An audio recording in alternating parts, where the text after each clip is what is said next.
मैं रामा भाई संत श्री आसाराम जी आश्रम से हूँ और हम अभी इधर मध्य प्रदेश सागर में हैं। इधर विगत 5 दिन से आदिवासी क्षेत्रों में जंगलों में भंडारे चल रहे थे और उसी उपलक्ष्य में आज यह हरिनाम संकीर्तन यात्रा रखी थी।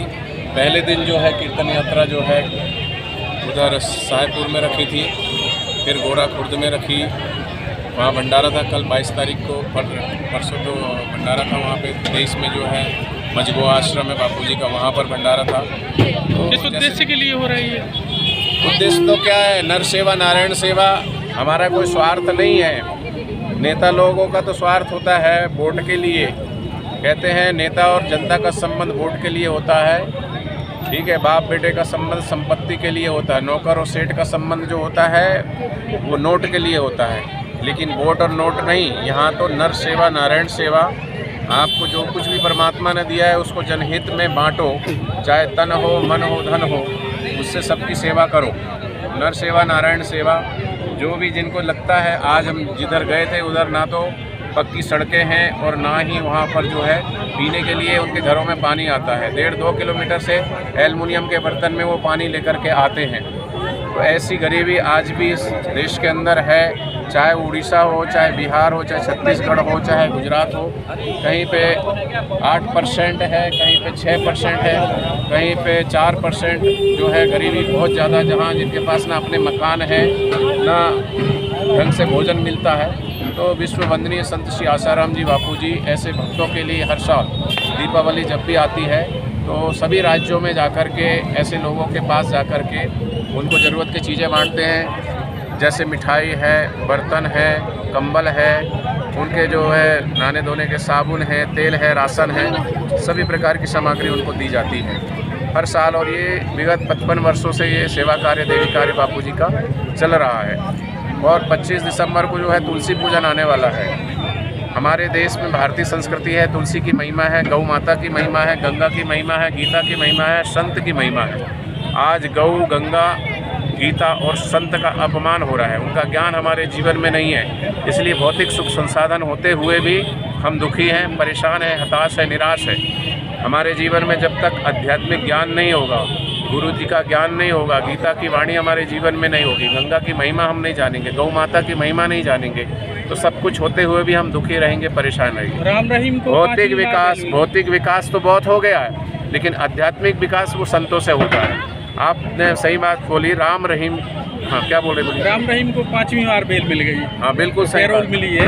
हाँ। और लेकिन बापू को एक भी बार नहीं मिली, क्या कहा? हाँ, ये सारा देश, सारी दुनिया देख रही है कि कानून सबके लिए अगर बराबर होता है तो भेदभाव क्यों?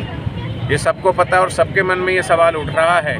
प्रत्येक छोटे से छोटा बच्चा भी जानता है, सभी लोग जानते हैं कि राम रहीम इस बार जो आए हैं वो 5वीं बार आए।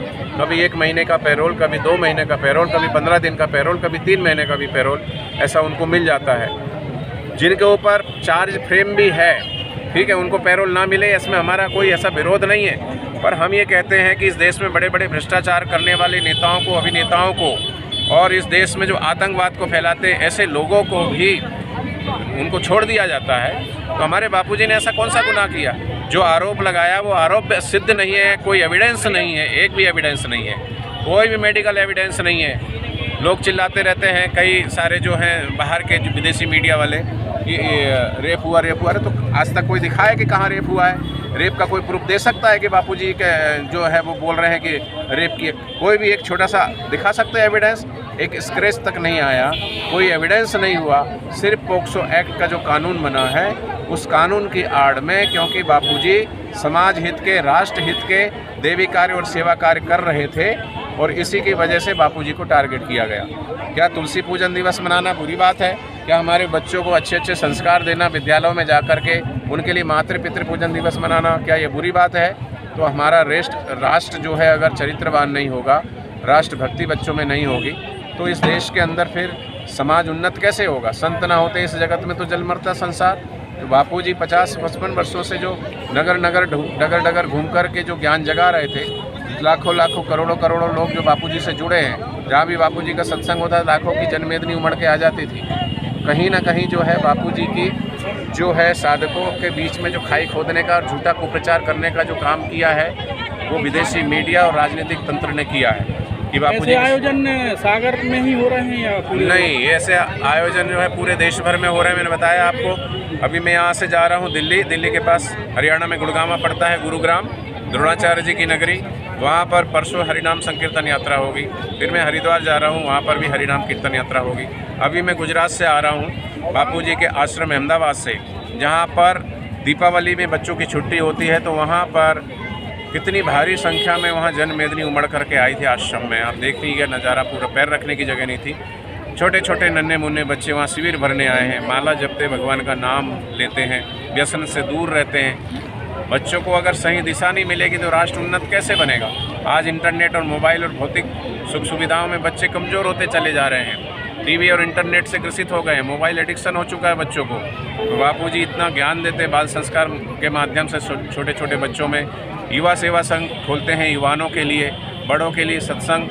तो ये सब चीज़ें जो है बापूजी राष्ट्र उत्थान और देश उत्थान की जो बातें कर रहे थे, कहीं ना कहीं उनको लग रहा था बापूजी का वर्चस्व बढ़ता जा रहा है। तो जानबूझ करके एक षड्यंत्र किया गया बापूजी के खिलाफ। लेकिन आज पूरी देश और दुनिया समझ रही है, जान रही है कि बापूजी सच्चे संत हैं और उनको फंसाया गया है। जल्दी से जल्दी हम न्यायपालिका से अनुरोध करते हैं, हम भी यहाँ कितने सारे बहन भाई जो है हज़ारों की संख्या में सागर में कीर्तन यात्रा में पधारे, तो सभी अनुरोध करते हैं कि बापूजी को न्याय मिले और बापूजी निर्दोष है।